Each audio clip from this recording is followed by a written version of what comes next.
Surprised at all that we're seeing Amazon shares move higher despite a very slight miss when it came to cloud? Well, thanks for having me this morning, Frank. No, I think that you're right. It was a little bit below what people had hoped for, but it's the operating profit that blew away the numbers by 20% upside in the quarter. And they forecasted for operating profit to actually be above in the fourth quarter. So I think the combination of his bullish commentary, particularly on AI, and that very strong, profit margin is giving people a lot of hope. Giving them a lot of hope, Jordan, but also 81% increase when it came to CapEx spending for AI. We've seen some other companies kind of get dinged for that. In your mind, was it the margin expansion? Was that what gave investors a lot of confidence that that spend is going the right way? 100%. I think if any of these companies were to show margin degradation or compression and continue to spend at these high rates, the stocks would definitely go down. Their multiples would contract. But the combination of very solid, healthy revenue growth at massive scale and the fact that they're seeing margin expansion, coupled with the comments by managements that they think this is a once in a kind of a lifetime opportunity to monetize AI in the future, I think is the reason why you're going to see more people buy versus sell on these prints. All right, so Jordan, Andrew, coming over to you. I'm just looking at the growth here of these hyperscalers. Amazon, 19%, a bit below estimates, but still strong year-over-year growth. Microsoft, 33%, GCP at 35%. When we continue to see this growth when it comes to hyperscalers, what are the other companies out there that you see as potential beneficiaries of this incredible transition of workloads into the cloud? Right. Thanks for having me, Frank, and good morning, Jordan, as well. So Datadog, I'd like to highlight, it's our top pick. They sell observability software, which helps monitor applications and infrastructure. If you think about your Starbucks app, your Peloton app, a lot of different apps you use every day are insured the reliability because of companies like Datadog. Those are Datadog customers.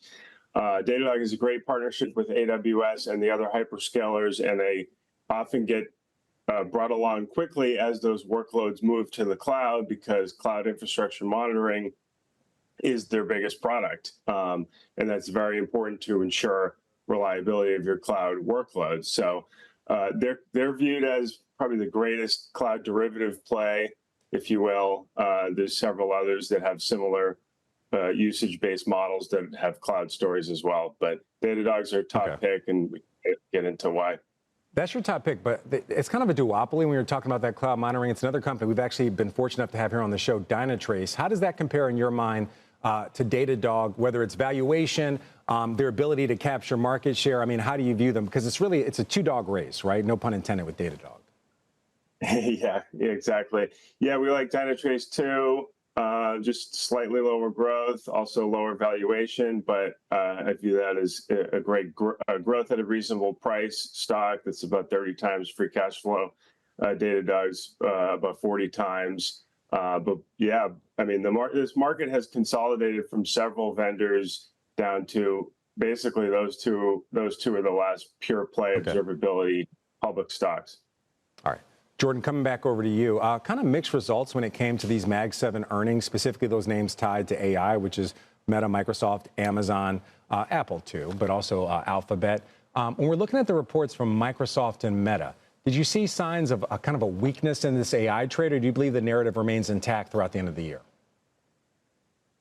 No, I didn't see any weakness. I mean, honestly, the only potential disappointment was one that Meta, the expectations were sky high. I mean, the stock's up, 70% this year, and they've been growing probably faster than most of their peers.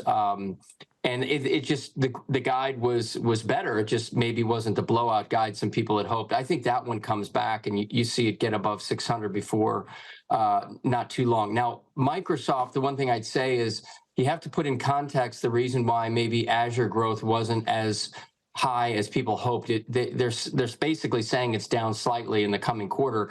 And part of that is because they're capacity constrained. You know, they're still waiting for more data center and AI compute capacity. So this is all good for NVIDIA. It's all good for Micron. It's good for these silicon and hardware companies that are going to supply them the needed capacity because they have the business. They just don't have enough capacity. And they said it's probably 1 quarter to 2 quarters away from getting that.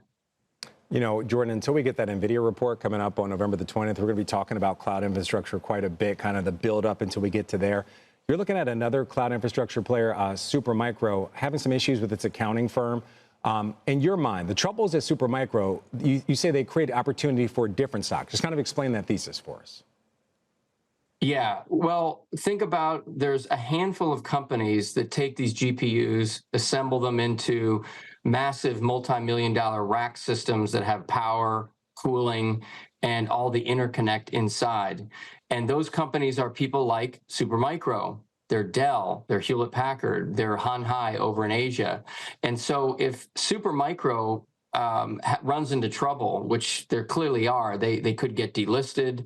They actually have negative working capital, meaning they need a lot of cash to buy the inventory and build the products. I don't know what's going to happen, but they need a new auditor and they need one fast. So what I'm saying is that if you're a customer and you're concerned or worried, or you're NVIDIA and you're worried about what could be happening at this Supermicro, maybe you give more of your GPU capacity and supply to a company like Dell. I mean, Dell's based in the US. They have a fantastic balance sheet. And I think that some of these customers are just not going to take the risk, and they could start moving these AI servers over to Dell. I think it's a great opportunity to look at the stock right here. Jordan, one last question. We're talking about some of these issues for Supermicro. Supermicro is one of, I believe, the top 5 customers for NVIDIA. Does Supermicro's issues, does that translate to an issue for NVIDIA as well ahead of earnings?